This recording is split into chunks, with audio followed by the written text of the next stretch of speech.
అందరికీ నా యొక్క శుభాభివందనములు. మరుగుమందు రెండు రకాలు ఉంటుంది. ఒకటి కడుపుకు పెట్టేది, అంటే తినే ఆహార పదార్థాలలో పెట్టేది.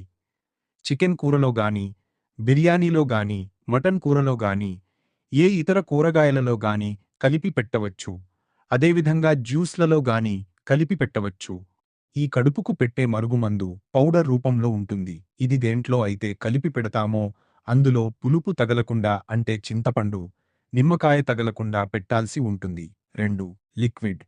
ఇది పసరు రూపంలో ఉంటుంది. ఇది బట్టలకు, చెప్పులకు, తలకు, శరీర భాగాలకు ఎక్కడైనా సరే తగిలే విధంగా పూయడానికి ఉపయోగపడుతుంది. ఈ 2 రకాల మరుగుమందు 100% గ్యారంటీగా పని అవుతుంది. ఈ మరుగుమందు భార్య భర్తల మధ్య గొడవలు తరచుగా వస్తూ ఉన్నా, భార్య మాట భర్త వినకపోయినా, భర్త మాట భార్య వినకపోయినా, సింపుల్గా చెప్పాలంటే మన మాట ఎవరైతే వినరో వాళ్ళు మన మాట వినాలి అని మనం అనుకుంటే ఈ మరుగుమందు పెట్టి మన మాట వినే విధంగా మనిషిని మార్చుకోవచ్చు.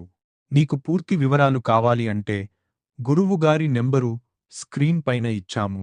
ఫోన్ చేసి కనుక్కోవచ్చు. మా వీడియో మీకు నచ్చినట్లయితే ఒక లైక్ చేసి సబ్స్క్రైబ్ చేయండి. ధన్యవాదములు.